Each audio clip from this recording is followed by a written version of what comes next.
May nakita akong viral na video ilang araw nang nakalipas. Pero hindi ko na naisip iulat ito. Kasi alam mo, nagsisimula ng lahat ng ito sa UK matapos ang pagpatay kay Henry Nowak.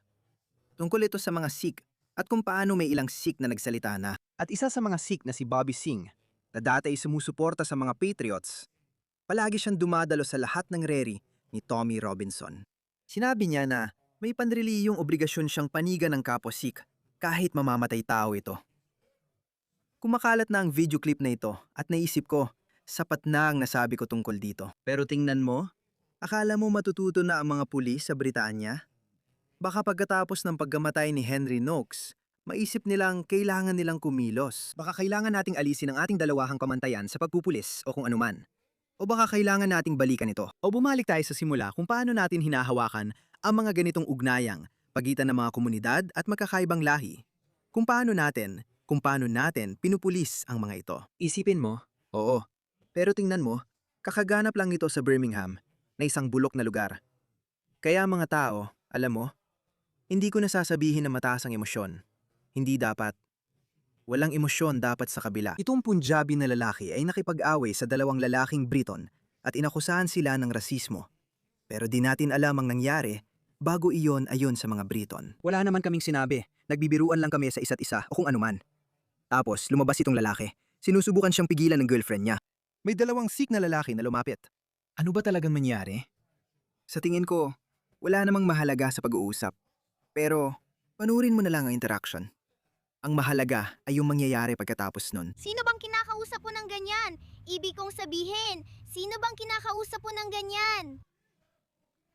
Sino bang tinatadyakan mo sa kotse at bakit? Madali sana siyang pabagsakin ng tatlong lalaki. Pero halata namang hindi nila ginawa. Sino ka ba talaga? Sabi ko maliit siya, hindi niya kaya. Sino bang tinutukoy mo? Ako, si Smoke. May small man syndrome siya. Nandito ako. Walang halaga yan, parang ililigtas ka niyan. Hindi ko maintindihan kung paano iniisip ng mga tao na katanggap-tanggap yan. Kaya babaguhin ang mga patakaran ng laro. Hindi mahalaga kung ipinanganak ka dito, unang henerasyon tang imigrante, o ilang henerasyon ka nang nandito, 4 o 5 man, o kung ano pa man. Tumutayo sa isang banggaan ng mga sibilisasyon.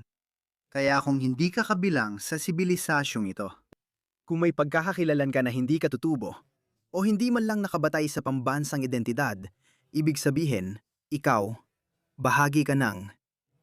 ay bahagi ng problema.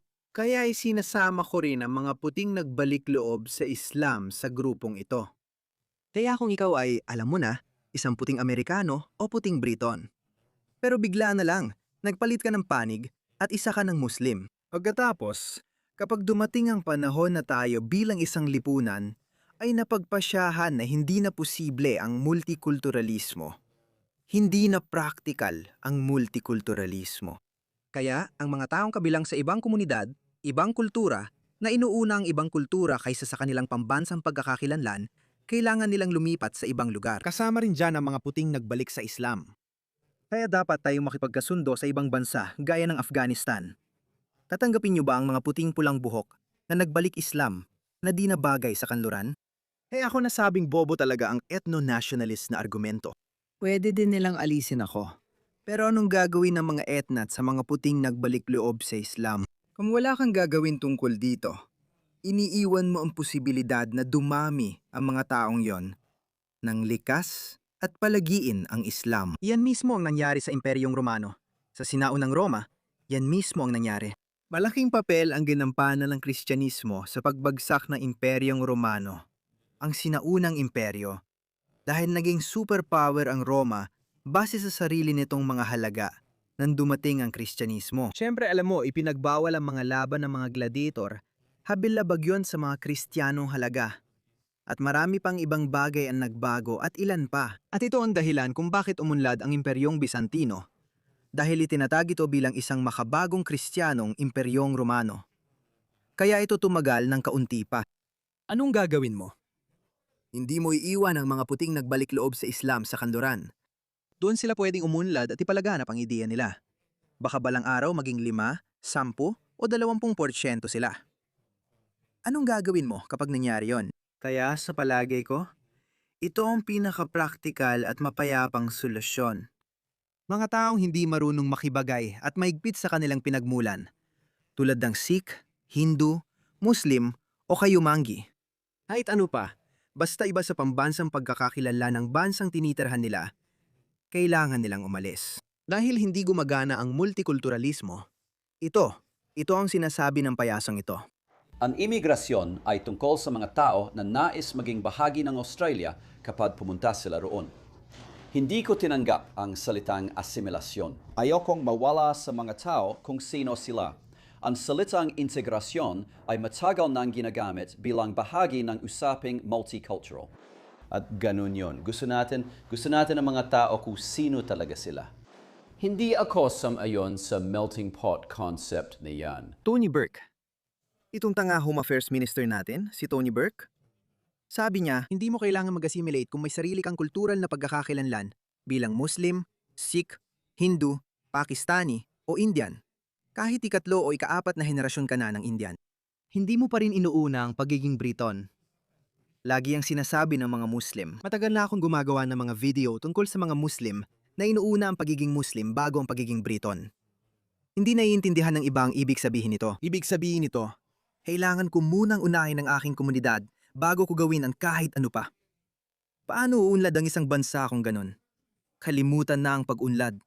Paano mabubuhay ang isang bansa kung ganun? Kaya nabigo ang eksperimento ng multikulturalismo. Kaya natin napapansin ang dalawang pamantayan sa pagpupulis. Balikan natin yung dalawang pamantayan sa pagpupulis. Nangyari nga ito, oo. Tuloy-tuloy sila, tapos may ilang Sikh na dumating.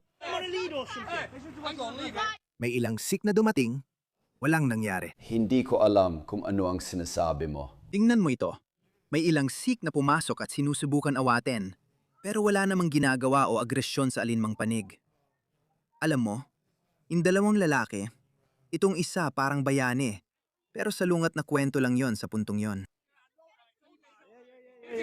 Gusto mo bang malaman kung anong nangyari? Gusto mo bang malaman kung anong nangyari pagkatapos nito? Pwede ko sabihin. Ilalagay ko ang link sa description. Pwede mong panoorin ang buong video. Wala naman nangyari doon, puro sigawan lang. Nag-iinsultuhan lang ang mga tao at kung ano-ano pa. Hindi natin alam kung anong nangyari bago iyon, pero hindi naman mahalaga. Wala akong narinig na racist na salita ha. Sa buong video na ito, wala namang racist na sinabi, pero ang daming mura na binato sa isa't isa. Hulaan mo kung anong nangyari. Hulaan mo kung anong sumunod dito. Hindi na aresto ang lalaking ito, yung puti ang naaresto. At tingnan mo kung gaano karaming tao, tingnan mo kung gaano karaming pulis ang dumating. Paligsahan ito sa pinakamasahol. May elementong rasista, tandaan mo. Pag-live na tayo. Makapaniwala ka ba rito? Tandaan mo, naka-live ako. Sandali. Naka-live siya. Hindi ko alam. Pasko kasi. Hindi ko alam kung anong itsura niyan. Ang taong ito ay dati ng kinasuhan ng rasismo. Ulit, hindi ko iniisip na ganun kabigat ang kaso ng rasismo. Sige, hindi ko iniisip na ganun kabigat ang kaso. FU, nagtataka ako kung bakit hindi mas marami ang racist. Dahil sila rin ang nagtutulak sa mga taong maging racist. Ito ang nagra-radicalize sa tao. Itong mga DEI na walang tunay na karanasan sa buhay, pero sila pa ang gumagawa ng mga pulisya. Ibig kong sabihin kung ako siya, magiging racist na rin ako. Ano bang ibig sabihin ng rasismo?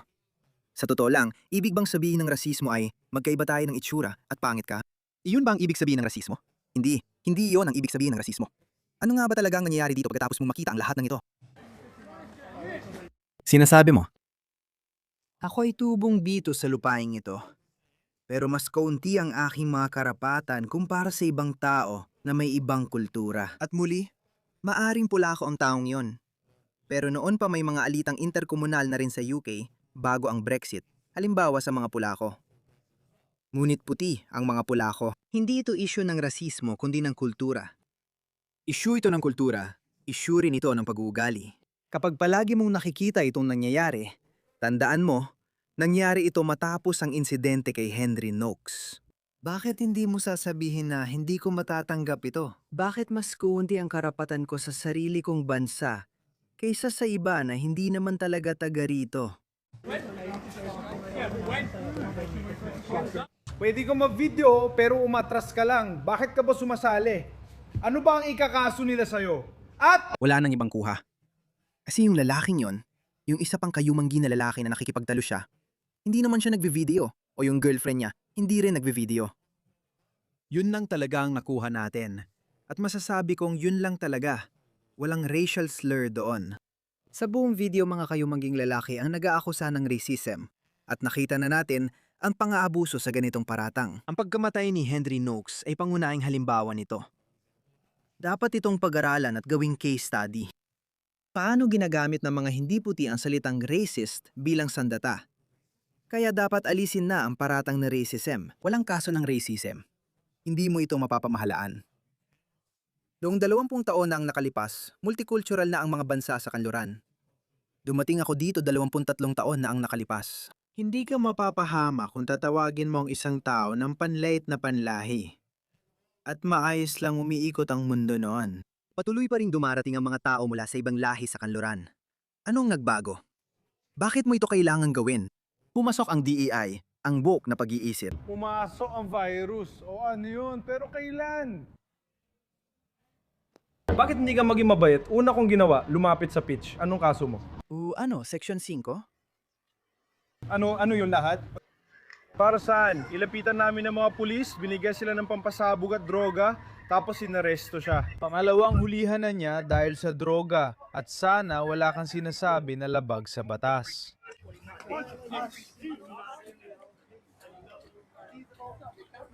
Dumating sila dala ang mga kamera nila at lahat. Oo, magugustuhan nila to. Gagawa sila ng mga bagong training video. Alam mo yung mga training module video na yon? Manlalait na panlahi. Hindi natin pinapayagan ng ganitong gawain sa bansa natin. Tingnan mo itong skinhead na ito na inaaresto. Benito namin hinaharap ang rasismo. Ginagawa mo racist lahat, dati naman hindi. Pero magiging racist sila. Siguro culturalist lang, hindi ko rin alam. Hindi talaga naging issue ang rasismo. Totoo, hindi talaga ito naging issue. Kahit yung tinatawag nilang tea-bashing. At ako, taga-Pakistan ako. Dapat pwede kong gamitin ang salitang yon. Sa tingin ko, hindi maintindihan ng YouTube yon. Ibigay mo yan kay Chris. Chris, oo. Siguradong, oo. Ano ka na ngayon, pare? Jason, ngayon. Under arrest na lahat, maliban sa... At ilalagay siya sa selda kasama ng mga Muslim. Kaya, ano pang parata na sinabi ko laban sa'yo? Dapat siguro ako mapunta sa impyerno, di ba? Gawin mo na, kailangan mo. Karapatan kong huwag kang panoorin. Ito ay kakilakilabot. Ito ay kakilakilabot. Tingnan mo ang mga taong ito. Kapag kinumpronta, laging sinasabi nilang sumusunod lang sila sa utos. Dapat ba talaga silang sumunod sa utos? Aba, diretso talaga ang pagsara ng pinto, di ba? Walang paligoy-ligoy, diretso agad. Dobleng pamantayan sa pagpapatupad ng batas to, mga pare. Kitang-kita ang dobleng pamantayan sa pagpapatupad ng batas. Nakakatakot at nakakabahala. Mangyayari rin yan dito. Actually, ipapakita ko pa sa inyong isa pa. Sige, isa pang halimbawa ng dobleng pamantayan sa pagpapatupad ng batas. Pasensya na. Sa tingin ko, hindi ko na kailangan gumawa ng hiwalay na video tungkol dyan. Kaya pakinggan nyo to. Isang puting babae mula UK. Ang nag-aangkin na palagi siyang ginugulo sa labas ng bahay niya ng isang grupo ng mga imigrante. Ipapakita ko sa inyo kung anong klaseng tao ang tinutukoy ko. Tingnan niyo to. Nangyari ito sa Germany. Lumabas ito sa isang tren sa Germany. Tingnan niyo to. Tingnan niyo siya, oo. Oo, nangyayari ito sa kababaihan natin. Kahit saan. Sa kalsada, pampublikong transportasyon, kahit saan.